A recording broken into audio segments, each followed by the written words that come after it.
Ya, nanti untuk tautannya saya kirimkan di Bella. Oke, kita mulai dulu dari konsep psikologi belajar. Artinya apa? Kan kita harus bahas dulu dari pengertiannya, psikologi belajar. Artinya apa? Nah, ini mostly itu ya, apa namanya, PPT-nya bahasa Inggris ya, supaya teman-teman juga bisa latihan bahasa Inggrisnya. Silakan. Artinya apa nih? Anas langsung bingung nih, Anas. Ekspresinya nampak. Ayo, yang bisa nyalain cam, tolong nyalain cam, supaya saya bisa mengobservasi ekspresi kalian dalam mempelajari. Sudah paham atau belum, gitu kan? Oke, apa nih artinya? Main konsep dari psikologi belajar. A relatively permanent change of behavior. Behavior potentiality that results from experience and cannot be attributed to the temporary body states such as illness, fatigue, and drug. Translation to potentiality to behavior. Apa artinya? Yang pertama dulu, belajar adalah proses apa? Yang Perubahan permanen. Perubahan apa yang permanen? Perilaku atau potensi perilaku yang permanen. Jadi proses belajar itu adalah suatu perubahan yang relatif permanen yang dapat merubah perilakunya kita. Gitu. Nah, potentiality behavior ini biasanya diperoleh dari mana? Kalau dari penjelasan ini. Diperoleh dari mana? Pengalaman. Ya, experience. Experience. And cannot be attributed to temporary body states. Artinya apa? Nggak bisa ditunjukin melalui kondisi-kondisi tubuh yang temporer seperti sakit, kondisi keletihan, gitu ya. Jadi intinya belajar adalah bagaimana perilaku kita bisa berubah secara relatif permanen. Nah, relatif permanen artinya nggak melulu bisa langsung berubah, gitu ya. Bisa saja dia menetap, permanen kan menetap, bisa saja ada sesuatu yang berubah, karena akan banyak faktor yang mempengaruhi proses belajar itu. Nah, kecenderungan proses belajar itu akan didapatkan dari pengalamannya kita. Nah, ini main konsep, ini konsep dasar dari proses belajar, teman-teman, yang harus kalian pahami, karena psikologi belajar ini menjadi dasar untuk mata kuliah lainnya. Misalnya apa? Modifikasi perilaku atau training and development. Karena baik modifikasi perilaku maupun training and development adalah suatu proses pembelajaran. Nangkep logikanya sampai sini? Belum? Ada yang bingung? Jelas ya? Oke, lanjut. Nah, di dalam proses pembelajaran tersebut ada prinsip-prinsip atau ada hal-hal yang menjadi dasar, fundamental, yang mendasari. Yang pertama adalah ini. Coba lihat. Artinya apa nih? Prinsip yang pertama, learning outcomes atau hasil belajar harus bisa ditampakkan melalui perilaku. Betul, harus bisa dinyatakan dalam perilaku. Nah, perilaku di sini ada dua, overt behavior dan covert behavior. Kalau dari contohnya ini, mana apa yang dimaksud dengan overt behavior? Rekan-rekan, kalau dari contoh ini, apa yang dimaksud dengan overt behavior?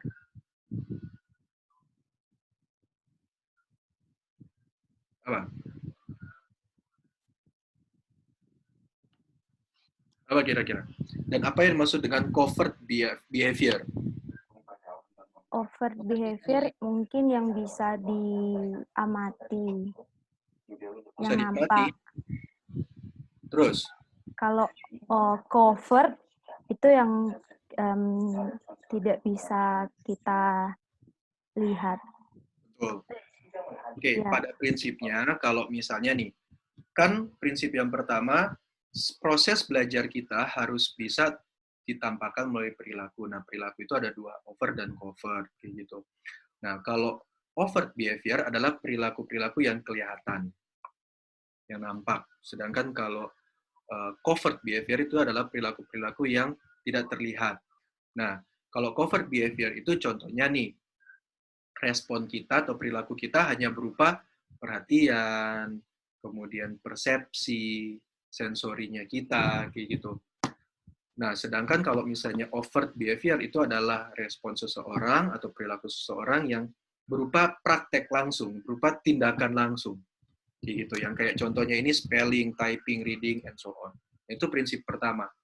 Nah, ilmu psikologi ini kembali lagi kami refreshment ya. Ilmu tentang perilaku. Jadi, sama seperti yang kalian sudah pelajari di Opsin, fokus kita adalah sesuatu yang bisa di apa? Anas benar tadi? Diamati. Diamati. Perilaku itu harus bisa diamati, diukur. Kelihatan secara nyata. Coba lupa, Rek, baru 2 bulan yang lalu kalian ujian. Oke, prinsip yang kedua. Nah, the results of learning should be relatively sedentary in everyday life. Ayo, apa itu sedentary? Cari Google Translate. Ayo. Apa itu sedentary? Menetap. Apa? Menetap. Jadi artinya apa itu? Ini prinsip yang kedua. Sedentary berarti hasilnya relatif menetap dalam kehidupan sehari-hari. Hasilnya? Hasil apa berarti? Hasil belajarnya relatif menetap dalam kehidupan sehari-hari. Hasil pembelajaran seharusnya should be menjadi menetap dalam kehidupan kalian sehari-hari. Harapannya ketika kalian belajar kemarin psikologi kepribadian, apa yang sudah kalian pelajari kemarin menetap sampai sekarang. Sekarang saya mau tes, prinsip belajar itu nyata nggak di kalian? Pak Diki ya Pak, yang ngajar kepribadian kemarin ya? Berarti Pak Diki bisa menilai ini. Freud itu, dia menyatakan salah satu defense mechanism yang diungkapkan oleh Freud ada apa? Ayo. Denial. Denial itu apa? Penolakan. Menyangkal. Menyangkal. Denial itu menyangkal artinya, Yolina. Kamu translate menjadi bahasa Indonesia itu. Kayak gimana denial itu? Oke, prinsip belajar yang kedua. The results of learning should be relatively sedentary. Apakah relatively sedentary in Yolina life atau enggak? Ayo, Yol. Apa, Yol? Lali. Apa penyangkalan stimulus-stimulus negatif untuk mempertahankan ego seseorang. Benar kan ya Pak ya? Benar ya, masuk ya Pak, masuk. Nilainya dirubah loh. Itu pengertiannya. Contohnya wes. Kamu lebih gampang nek kamu berikan contohnya. Contohnya misalnya gagal wawancara, terus denial, menyangkal, nggak mungkin ini.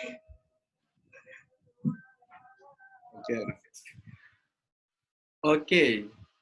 Itu contohnya ya supaya gampang untuk cari tahu prinsip yang kedua. Nah, prinsip yang ketiga. There is a process. Jadi belajar itu adalah suatu proses, ada suatu mekanisme di situ, ada suatu sistematika di situ.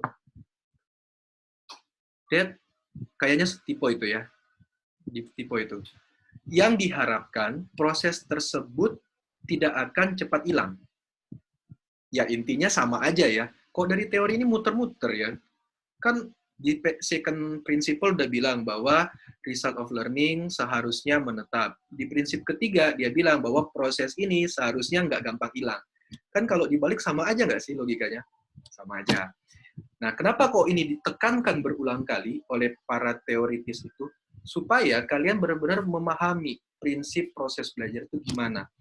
Harus menetap dan proses yang sudah kalian pelajari itu nggak cepat hilang. Gitu. Sehingga kalau nanti kalian akan skripsi, ketika saya tanyakan apa yang dimaksud dengan behavior event interview, kalian masih bisa jawab. Anekdota record itu kalian masih bisa jawab. Sekarang masih bisa jawab nggak? Kira-kira. Ada yang bisa, ada yang enggak ya.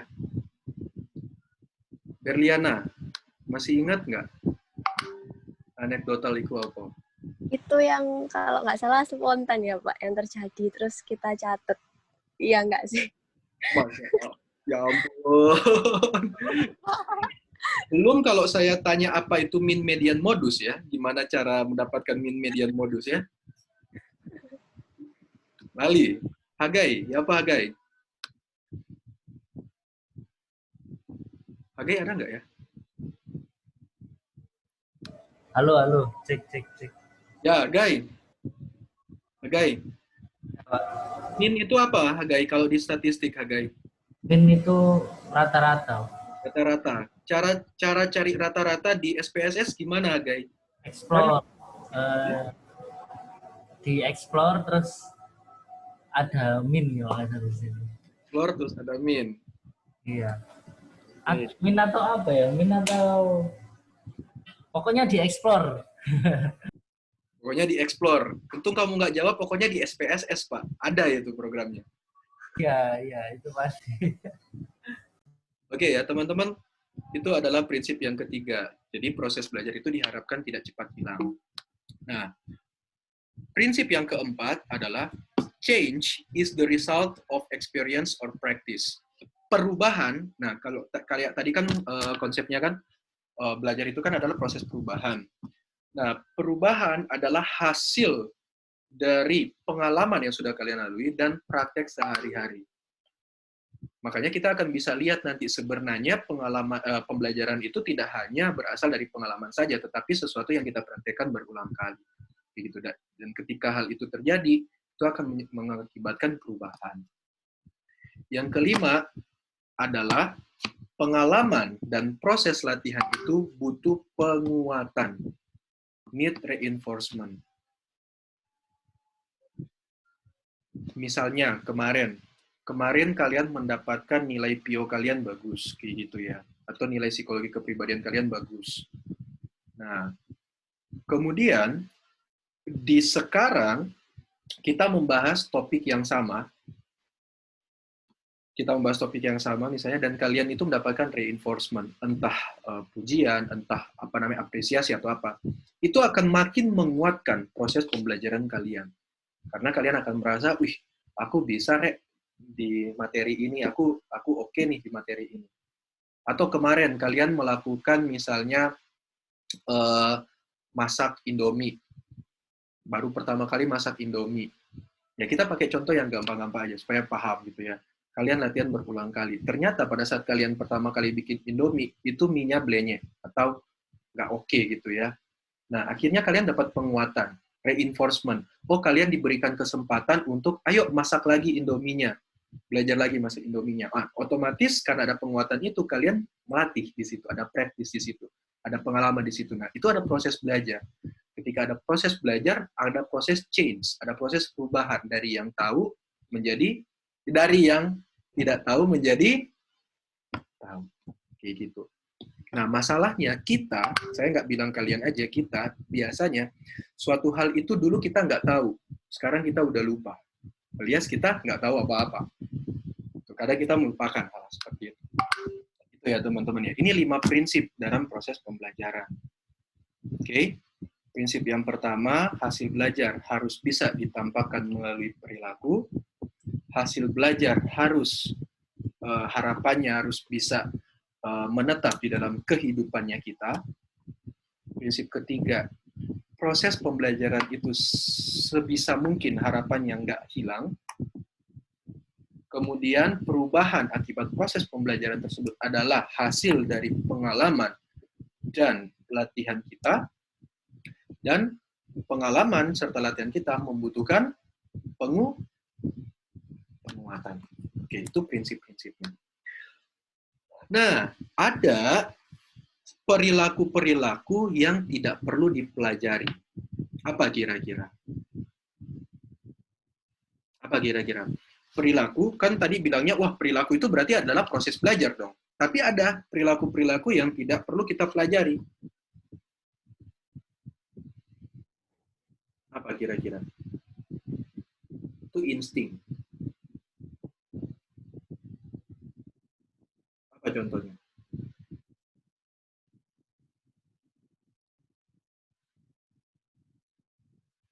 Yuk. Insting itu contohnya apa? Insting. Makan. Apa? Makan kalau lapar. Makan kalau lapar. Itu mekanisme biologis dalam tubuhmu. Ada perilaku-perilaku yang misalnya nih, kalau kita mendekatkan, ini terlepas dari proses biologis ya. Misalnya kita ke api gitu ya. Ini ada api itu. Terus ini tangannya kita di sini. Kita cenderung akan apa? Tangannya kita narik kedipan mata kayak gitu. Itu dilatih nggak kita? Wis anjen dari kecil kan udah ada ya kedipan mata gitu kan. Kecuali kedipan matanya Beckham mungkin ya kesamaan, yaitu Beckham mempelajari itu ya. Nah, itu contoh-contoh dari insting ya. Teman-teman bisa cari lagi contoh-contoh insting lainnya. Kemudian ada spesifik perilaku yang spesifik. Oke. Nah, ini nanti bisa dibaca di buku apa saja contohnya kira-kira specific behavior. Kalau kemudian yang ketiga, imprinting. Imprinting ini adalah bagaimana kita muncul attachment antara suatu organisme dengan lingkungannya. Paling gampang kayak gini.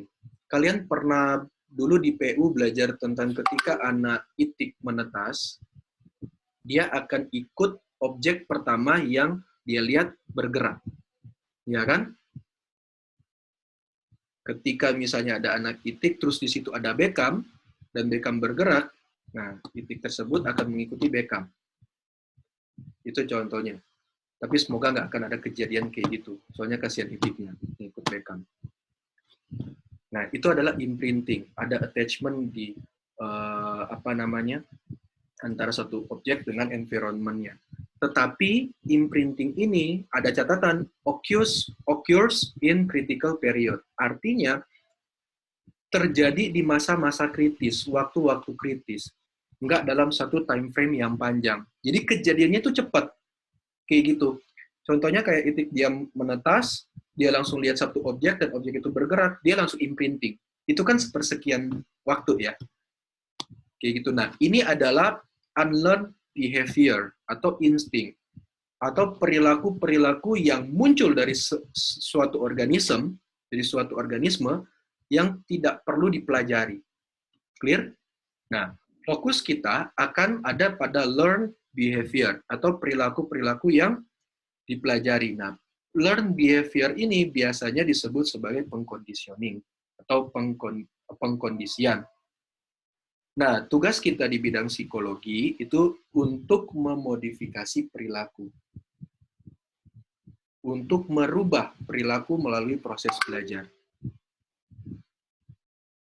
Dari perilaku yang maladaptif menjadi perilaku yang adaptif. Dari perilaku yang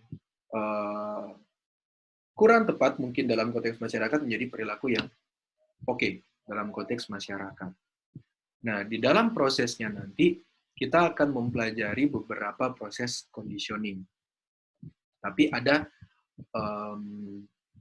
secara umum ada dua jenis pengkondisian. Yang pertama adalah classical conditioning. Classical conditioning ini, organism cannot control reinforcement, not contingent after response. Kalau kalian lihat, kenapa kok kita ngomonginnya organism? Bukan human. Ini menarik di sini. Kenapa kok kita ngomongin tentang organism, not human? Dari teori dasarnya ya, dari bukunya dia bilang organism. Kenapa? Karena dulu penelitiannya di hewan nggak sih? Oke, ya subjeknya betul. Tapi kenapa kok lebih pada organismnya? Bisa manusia, bisa hewan, berlaku. Karena selama dia ada proses, bisa ada perilaku di situ, nah perilaku itu bisa dikondisikan. Manusia bisa nggak mengkondisikan perilakunya? Bisa. Yo, kadang nggak bisa ya. Itu beda lagi. Hewan juga bisa. Makanya penelitian-penelitian nggak hanya zaman dulu, sekarang juga itu juga ada proses belajar. Contohnya apa? Kalau kalian pergi ke sirkus, kalian pernah pergi ke sirkus? Belum pernah, Anas? Ya ampun, di Manado nggak ada, Nas ya? Ada, Nas. Kamu aja yang nggak cari itu. Nah, di sirkus itu kan mereka mengkondisikan perilaku hewan. Coba kalian perhatikan, atau kalau kalian nggak pernah lihat sirkus, coba teman-teman lihat di YouTube. Pada saat seekor singa melakukan atraksi dan berhasil atau tidak, dia akan diberikan apa? Makanan. Ya kan, kasih makanan. Nah, itu adalah proses pengkondisian. Itu adalah proses modifikasi perilaku. Hewan sih sangat sederhana ya. Ketika saya lompat, maka saya akan mendapatkan daging. Proses belajarnya begitu aja. Ketika saya melompat, maka saya dapat daging. Ketika saya tidak melompat, saya tidak mendapatkan daging. Nah, supaya saya mendapatkan daging, maka saya melompat. Nah, itu proses pembelajarannya hewan. Kayak gitu. Nah, manusia kan nggak sesimpel itu ya. Manusia kan kompleks ya. Nah, tapi itu kenapa kok disebut ada organisme. Nah, classical conditioning ini, organism cannot control reinforcement. Dia nggak bisa mengontrol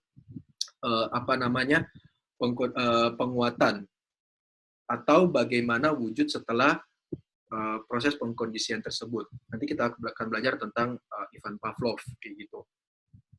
Lalu ada instrumental conditioning, di mana secara khusus organisme itu dimodified perilakunya dengan cara pemberian penguatan. Kayak gitu.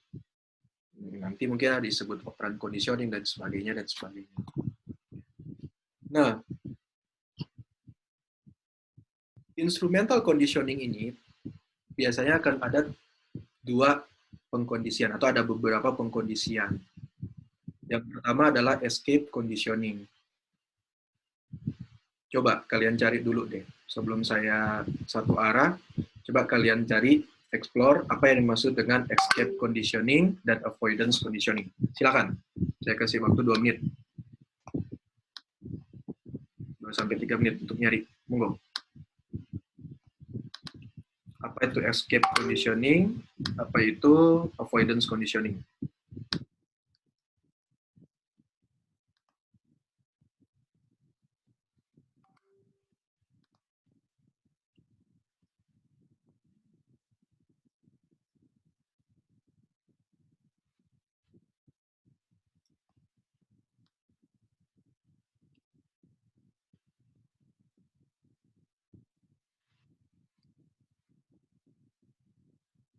Kalau sudah dapat, boleh chat, boleh online.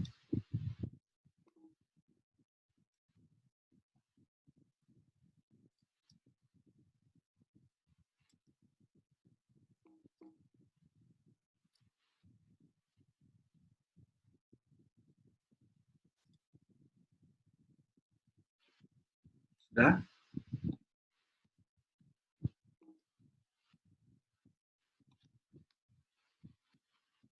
Apa ini? Kata kuncinya adalah kalau escape conditioning itu men-terminate aversive stimuli, kalau avoidance itu untuk meng-avoid aversive stimuli. Nah, aversive stimuli itu apa? Artinya apa? Aversive stimuli. Menghentikan stimulusnya, Pak. Gak tahu. Dan kalian cari di Google Translate. Kalau di Google Translate, translate-nya aneh. Permusuhan. Stimuli permusuhan artinya.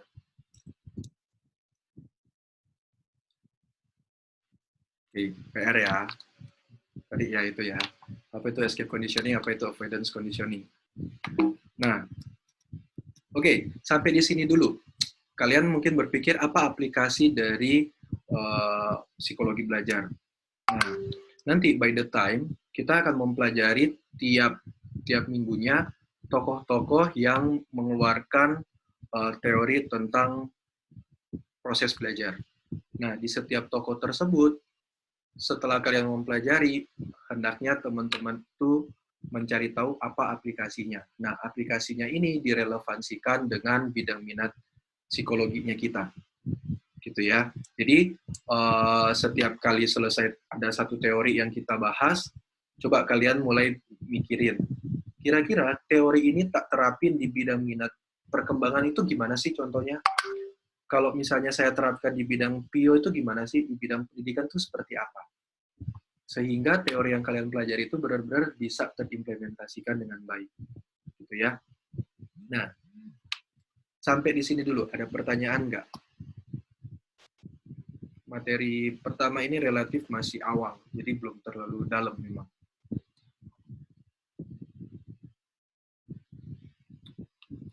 Belum? Gitu dulu ya. Nah, teori-teori tersebut yang akan kita bahas lahir dari asumsi-asumsi tentang proses pembelajaran. Ada 4 asumsi besar dari tokoh-tokoh psikologi atau tokoh-tokoh yang hebat dalam bidang perilaku.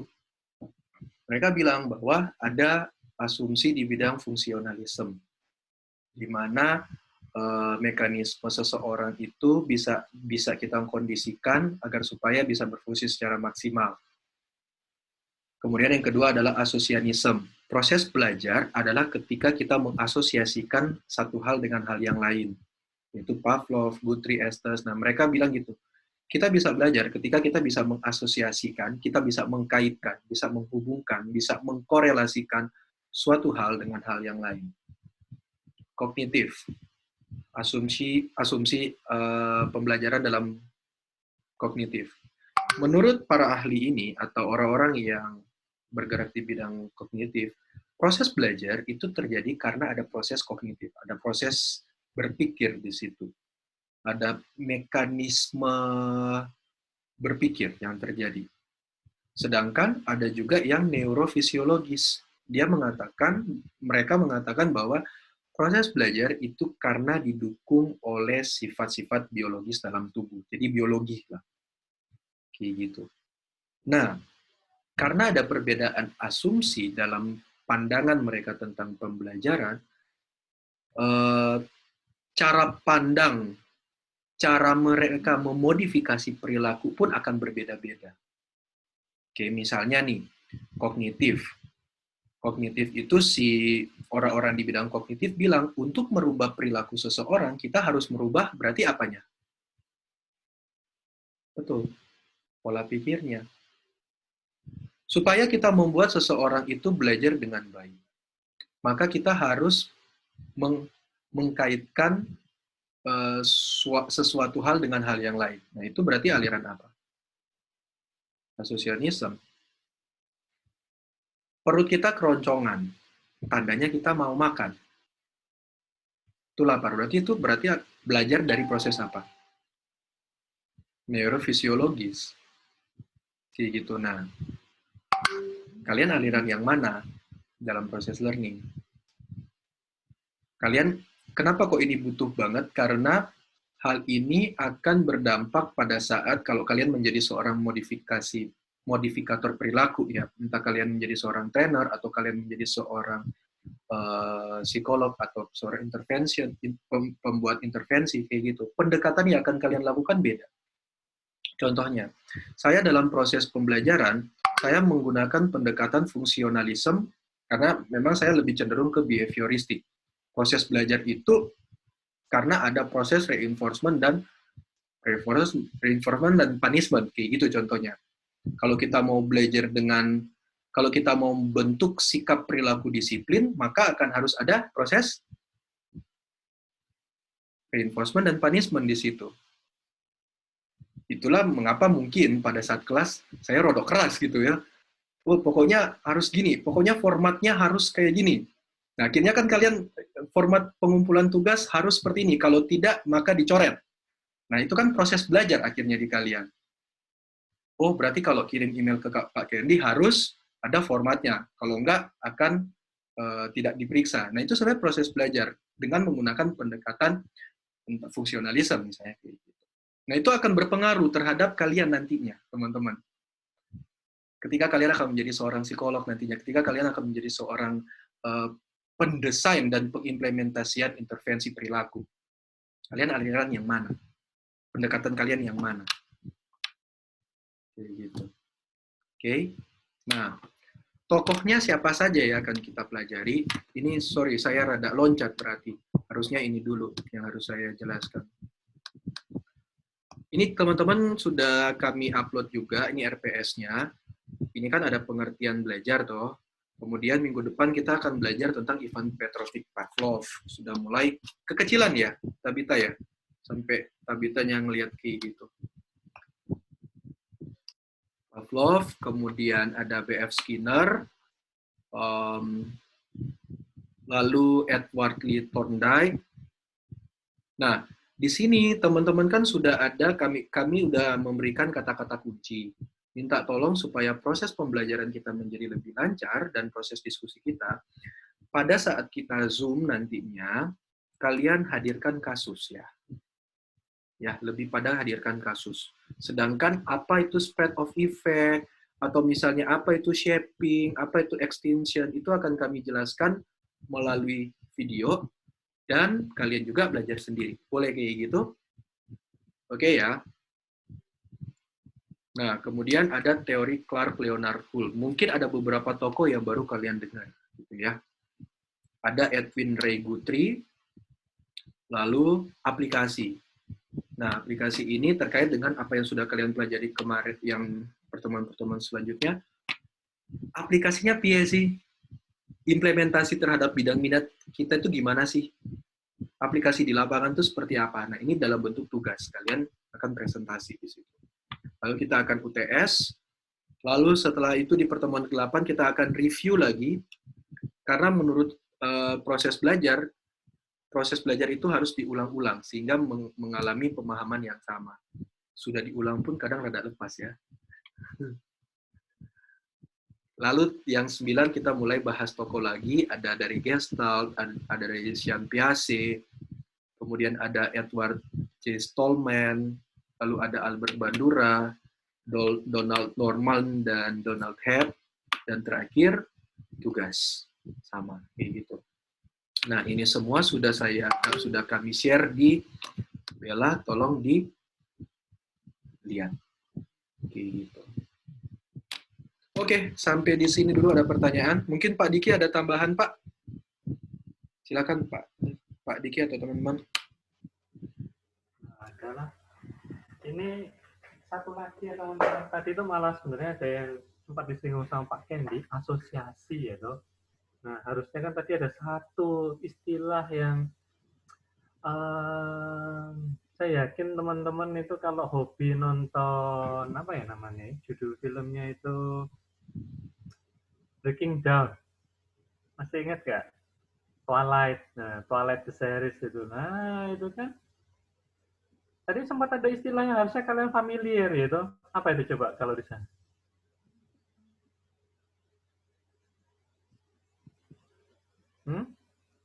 Waduh, kayaknya nggak sadar juga ini. Katanya cuma nonton, cuma dilihat romance-nya doang ini ya. Imprint. Masih inget nggak? Imprint. Yang para serigala itu kalau misalnya nonton di imprint ya, was jatuh cinta seumur hidup langsung sampai harus pasangannya meninggal baru dia bisa berubah bintang ya. Itu pun kalau dia bisa berubah. Nah itu seperti yang tadi sudah dijelasin oleh Pak Kendi. Ya, ini satu contoh untuk konsep kita tuh ketika kita belajar, kadang kita perlu mengasosiasikan dengan sesuatu yang mungkin pernah kita lihat atau sesuatu yang pernah kita tahu gitu ya, supaya kita bisa ingat, oh ini loh istilahku ini seperti ini gitu loh. Nah, oke, cuman ngingetin aja lah, itu cuman. Terus itu dulu. Oke. Kendi. Siap. Cuman tambah sedikit, yuk. Ya sudah, itu Pak materi sesi 1. Apa? Oh iya. Oh ya, sekarang diskusi, silakan.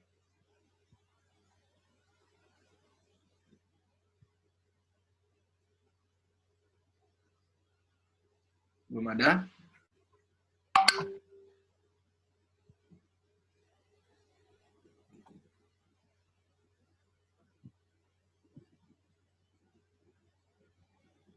Ada yang mau ditanyain teman-teman? Coba silakan. Mungkin masih ada yang tadi nggak jelas di poin apa. Monggo, silakan.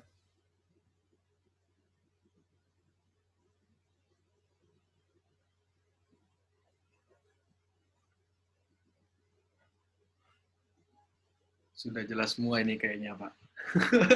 Kayaknya udah jelas semua ini memang. Oke. Ya, kalau begitu apa namanya? Sebagai kesimpulannya yang hari ini kita pelajari adalah konsep belajar. Nah, konsep belajar itu adalah bagaimana kita gampangannya dari tidak tahu menjadi tahu, dan itu ada proses yang relatif permanen harapannya, khususnya dalam merubah perilaku, gitu kan? Nah, ada 5 prinsip yang pada intinya dalam 5 prinsip itu proses belajar berasal dari pengalaman atau proses praktis kita sehari-hari, dan harapannya proses pembelajaran tersebut, proses perubahan perilaku tersebut relatif permanen atau relatif menetap. Jangan sampai apa yang sudah kita pelajari hilang di kemudian hari. Even walaupun ada memang proses-proses modifikasi perilaku yang digunakan untuk menghilangkan perilaku atau extinction. Nanti kita pelajari itu. Ya. Itu tujuannya belajar. Nah, di dalam implementasinya, proses belajar ini memiliki sejumlah pandangan atau asumsi. Nah, asumsi-asumsi inilah yang per minggunya akan kita pelajari. Itu berdasarkan dari tokoh-tokohnya. Tetapi ternyata proses belajar atau proses perilaku itu tidak serta-merta berasal dari proses belajar. Ada juga unlearned behavior atau perilaku yang tidak dipelajari. Nah, perilaku yang tidak dipelajari itu biasanya berasal dari insting, dan contohnya tadi imprinting. Kayak gitu, teman-teman. Nah, next week kita akan belajar tentang Ivan Petrovic-Pavlov. Ivan Petrovic-Pavlov ini aliran memang behaviorisme, tetapi dia mengusung konsep tentang classical conditioning. Apa itu classical conditioning? Silakan teman-teman mulai baca, banyak referensinya di depan. Ini Zoom saya lebar. Halo? Oke. Minggu depan kita akan bahas tentang Ivan Pavlov. Oke, teman-teman? Absennya sudah bisa? Sudah? Sudah? Kalau Pak Diki mungkin akan jelaskan tugasnya, Pak. Minta tolong jelaskan tugasnya untuk mereka presentasi. Oke, bentar. Saya berikutnya tentang tugas. Kalian akan mendapatkan tugas ya, sifatnya tugas project, itu tugas utamanya. Sempat kami diskusikan saya sama Pak Kendi, kemungkinan bahkan ini tugasnya itu nanti nilainya seimbang atau kayak lebih besar ya daripada ujian ya Pak Kendi ya? Iya, akan lebih besar memang. Lebih besar toh, kayak 60-40-an ya? Nah, atau sama, 50-50? 60.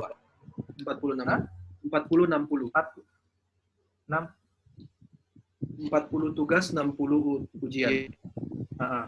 Oke. Jadi masih sementara kita masih lah, berarti belum, tapi proporsinya udah gede banget gitu ya, 40%, 60. Nah, itu tugasnya, itu kalian akan kerjakan secara berkelompok, jadi tetap akan diminta untuk kalian mengerjakan secara berkelompok gitu ya. Dan kelompoknya ini termasuk cukup besar juga, sekitar berapa ini? Kisarannya kemarin berapa toh Pak Kendi? Saya tuh kok lupa. Sebentar Pak, tak liatin Pak. Iya, aku lagi juga ini. Sekitar berapa ya jumlahnya?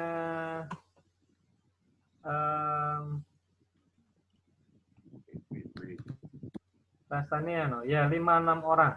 5-6 orang. Ya. Besarannya 5-6 orang, silakan nanti. Oh iya, terus ngomong ketua kelasnya tadi siapa ya? Sudah terbentuk ya? Belum? Belum. Ayo, ketua kelasnya siapa? Karena satu tugas utamanya adalah untuk membantu mengkoordinir, membuat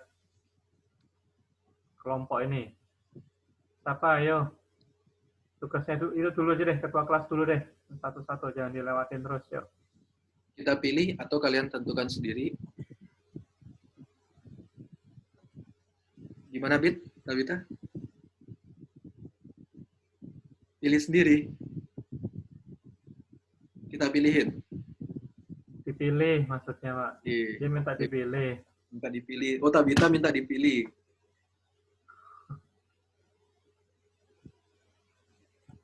Oke. Yang bulan lahir Desember, ngaku. Dia yang jadi ketua kelas. Ayo. Apa? Kak Ono sih ngaku itu. Yo, selain anak saya, ada yang Desember, anak saya kemarin ulang tahun. Wah, happy birthday. Desember. Iya. Desember kan, sudah lama. Ini kan Desember kan, mintanya Desember toh. Before to be late. Ayo, siapa ayo?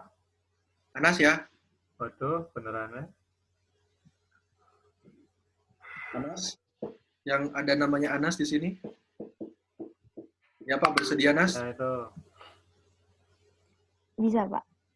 Oh, ya wes, Ya, bungkus. sudah. Oke, Anas, tolong nanti ya di grup WA itu juga nanti dibuatin kelompoknya seperti kayak di Keprit berarti ya. Nanti kelompok, karena ini kita pesertanya ada 20, berapa tadi?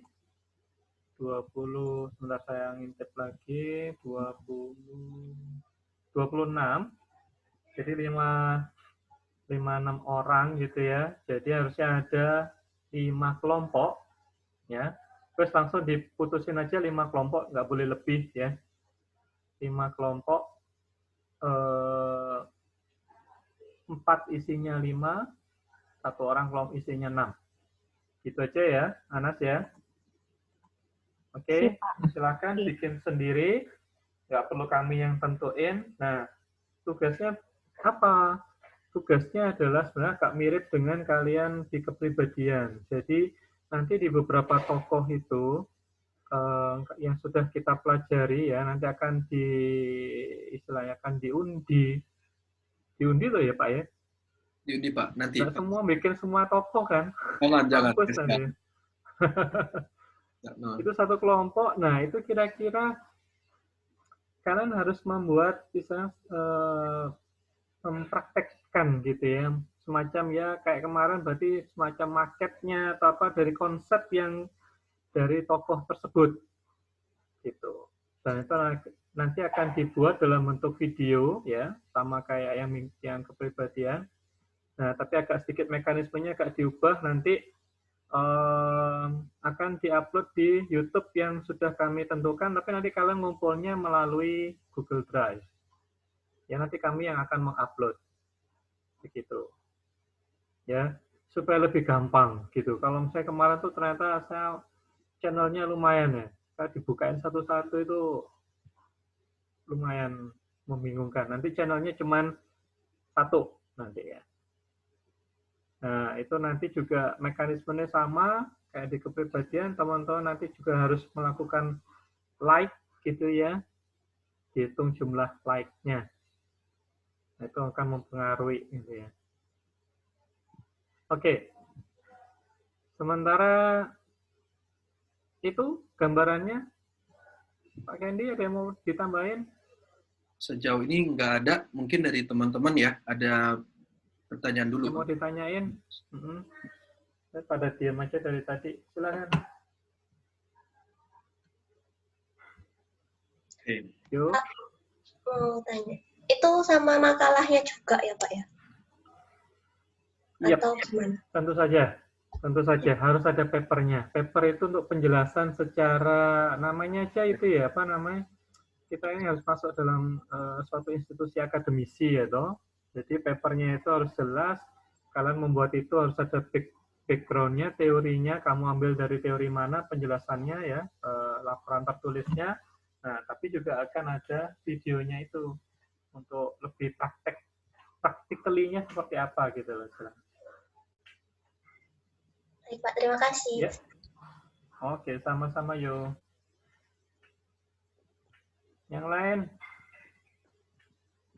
Wah, tuh naik video mah Beckham langsung walah kecil. Saya sudah bikin video tiap hari. Ya, Bek ya? Kayak gitu Ini konsepnya, Pak. YouTuber ini. Ini YouTuber ini. Ada yang mau ditanyakan lagi teman-teman?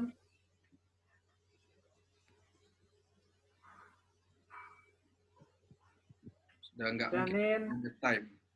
By the time aja. Terus kalau ada Mhm. pertanyaan di grup aja ya, gitu ya. Ya. Sebisa mungkin kelompok harus terbentuk sebelum materi minggu depan, ya, supaya teman-teman nanti sudah bisa dapat pembagian. Nanti akan kami undi langsung gitu ya. Atau malah sekarang ini harus terbentuk Pak Kendi untuk Nggak diundi sih, Pak. tokonya dapat Nanti di grup aja Hah? nggak? Di grup aja nggak apa-apa. di grup aja ya, daripada diundi di sini.